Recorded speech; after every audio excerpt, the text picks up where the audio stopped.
J'ai fait récemment une vidéo dans laquelle je disais ceci. Les études en Russie, c'est uniquement pour les enfants des riches. J'ai eu pas mal de retours à ce sujet. Beaucoup n'étaient pas d'accord. Beaucoup sont même fâchés.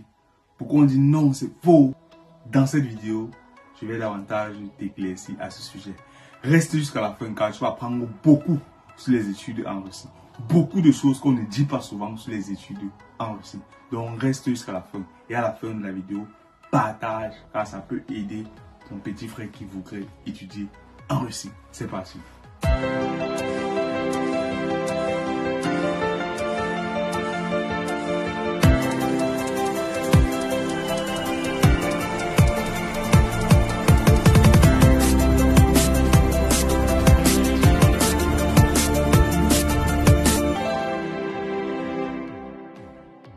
Bonjour, je m'appelle Blero Kamsu, étudiant en Big Data. Je suis nouveau sur ce canal. Ici, nous parlons des études en Russie et du marketing digital. Si l'une des thématiques t'intéresse, abonne-toi pour ne manquer aucun contenu de qualité comme celui-ci.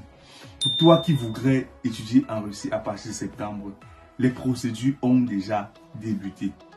Contacte-nous rapidement pour bénéficier de notre accompagnement personnalisé afin qu'en septembre, tu puisses arriver en Russie. Donc, contacte-nous le plus rapidement possible. Alors, revenons à notre sujet. Vous savez tous que la procédure pour venir en Russie est relativement simple. Et puis, j'ai déjà fait une vidéo à ce sujet-là. Combien la procédure va te coûter. Voilà, j'ai fait une vidéo explicative à ce sujet-là. Je pense que tout le monde a regardé la vidéo-là. Et puis, c'est déjà assez clair pour tout le monde. Maintenant, lorsque un parent décide d'envoyer son enfant étudier en Russie, pour les coûts de la procédure, ils savent déjà combien ça va coûter en général. Une fois qu'il est arrivé en première année, généralement, en pas de fac, la scolarité, ou bien en année de langue en fait, la scolarité coûte en moyenne combien? En moyenne, 1500 euros. La scolarité moins chère, ça coûte 1500 euros. Lorsque l'enfant a fini son année de langue, un enfant vient pour étudier par exemple médecine. Vous savez tous que la médecine en Russie, c'est 6 ans. C'est 6 ans. L'enfant va étudier la médecine en russe. Et puis, la scolarité là-bas, c'est combien? Petit, le minimum, c'est 2000 euros. Pour qu'un enfant puisse étudier la médecine. 2000 fois 6.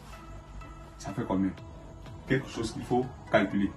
Ça fait 12 000 euros. 12 000 euros pour son cycle de médecine qu'il faut prévoir. À côté de ça, il a besoin de vivre chaque mois. Et en Russie, pour qu'un étudiant puisse vivre, un étudiant qui vit au foyer, il faut bien préciser, un étudiant qui vit en résidence universitaire. Vous savez déjà que pour les résidences universitaires, ça coûte en moyenne 300 euros l'année. Les résidences universitaires coûtent en moyenne 300 euros l'année. Voilà, c'est les frais que forcément vous avez à payer au début de l'année. Donc, 300 euros en début d'année pour celui qui vit en résidence universitaire. Mais pour celui qui vit en appartement, c'est beaucoup plus. C'est pratiquement ces 300 euros là, chaque mois qu'il doit payer pour celui qui vit en appartement. Donc, disons 300 euros pour celui qui vit en 300 euros l'année pour celui qui vit en résidence universitaire. Pour se nourrir en Russie, un étudiant qui se nourrit, qui est assez minimaliste en fait, qui consomme de façon simple en fait, il a besoin en moins de 200 euros chaque mois. C'est-à-dire 200 euros par mois pour pouvoir vivre convenablement et acheter quand même de quoi manger, cerises, pâtes, etc. Il a besoin en moyen minimum, c'est 200 euros pour pouvoir vivre. L'étudiant en Russie, un enfant qui fait médecine, surtout les 3 premières années, ce n'est pas évident pour un enfant de pouvoir aller faire des jobs. Même s'il va aller faire des jobs, en Russie, on va le payer comme il va aller faire des jobs quel jour de la semaine? Le week-end généralement, le samedi, ils sont généralement pris. En première, deuxième, troisième année, le week-end, le samedi, au moins, ils ont au moins un cours. Ça veut dire que la journée là va finir comme ça. Après qu'il soit rentré des cours, il va forcément peut-être faire sa lessive et tout ce qu'il va avec en fait. Et préparer la semaine. L'enfant, vous voyez que l'enfant n'a pas assez de temps pour pouvoir travailler durant les études, ou bien durant les classes en fait. Hein? Parce que même s'il veut travailler, il va travailler quel jour en fait? Pour un enfant qui veut vraiment réussir, il va travailler quel jour de la semaine? Aucun. Vous voyez que vous devez assurer ces $200, ces 200 euros là, durant toute l'année scolaire. Et encore même, ça va beaucoup plus loin. Parce que beaucoup d'étudiants, souvent en été, j'ai dû comprendre le cas de ceux qui font médecine. Beaucoup de gens, ou bien beaucoup d'étudiants qui viennent en médecine, en été ou alors en juillet et août, où l'étudiant est censé faire des stages, est au chantier, ou bien est en train de faire des petits boulots par-ci par-là, parce qu'il dit, je suis en train de préparer l'hiver. L'enfant fait médecine. À la fin des 6 ans, il va sortir en tant que médecin. Il va être incompétent. Pourquoi? Parce que durant la formation, durant le moment où il fallait qu'il apprenne, il n'a pas appris. Parce qu'il était dans les chantiers. Est-ce que vous savez que en Russie, on renvoie les enfants parce qu'ils n'ont pas payé la scolarité? Parce que les Russes se disent que, ok, si tu es venu, ça veut dire que tu as l'argent pour payer. Ça veut dire que tes parents ont suffisamment d'argent pour pouvoir payer en fait. Ils ne comprennent pas en fait comment est-ce qu'un étudiant est là et qui ne paye pas la scolarité. Ils ne comprennent pas cela en fait. Donc du coup, beaucoup se font renvoyer. Peut-être les enfants ne vous disent pas en fait. Mais beaucoup se font renvoyer parce qu'ils n'ont pas payé la scolarité. Combien? C'est 2000. C'est 2000 euros l'année. Le minimum en tout cas. Le minimum. C'est 2000 euros. Ils n'ont pas payé. Ou bien l'argent arrive temps en fait. Et ici là, c'est comme ils ont dit là, c'est ce qui va être en fait. Si on dit, tu vas payer peut-être au 15, le 15, tu vas payer. Directement, on va te signer ton précase et puis c'est fini pour toi.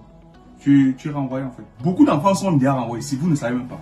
Beaucoup d'enfants sont déjà renvoyés, mais ils ne peuvent pas vous dire qu'ils sont renvoyés en fait. Parce que, voilà, ils ont fait comprendre aux parents que non, on va se barrer, on va payer la scolarité nous-mêmes. Un enfant qui fait médecine, ce n'est pas évident chez les parents. Même les autres filets ne seront pas en reste en tout cas.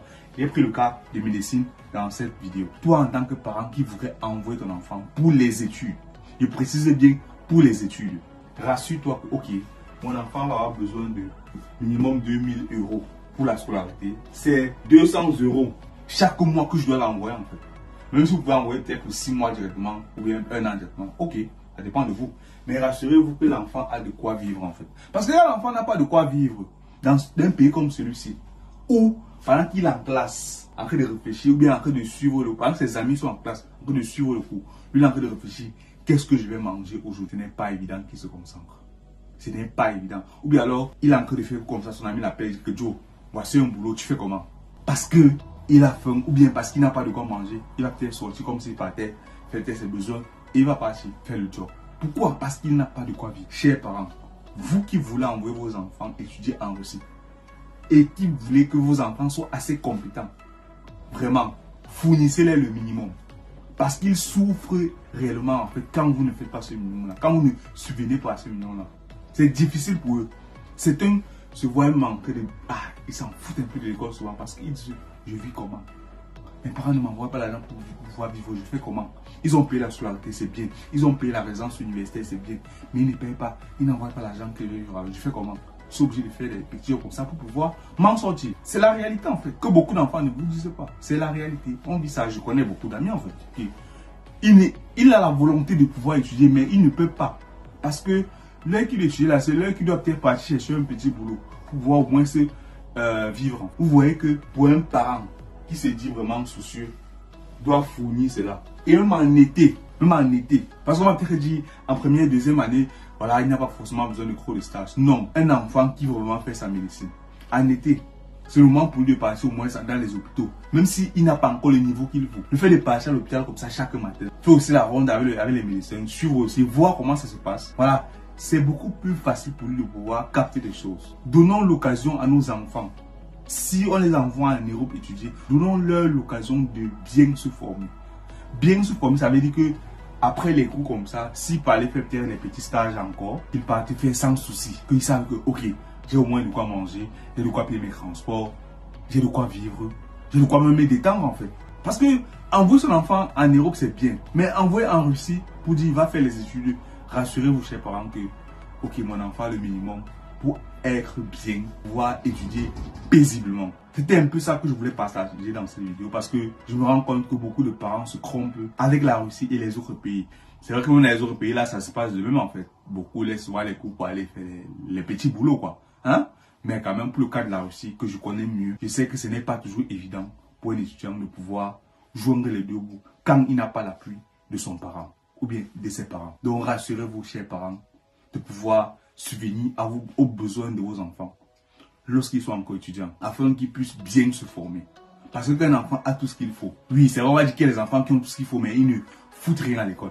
Mais rassurez-vous quand même que vous avez fait le vôtre en fait. Vous avez fait votre devoir. Que j'ai envoyé mon enfant étudier, je l'envoie le minimum vital chaque mois. Et puis maintenant, c'est à lui de jouer sa part. C'est à lui de jouer sa partition pour une très bonne, ou alors pour un très bon résultat. J'espère que le message est passé. C'était Blériot Kamsu pour le compte de Christaway Davai.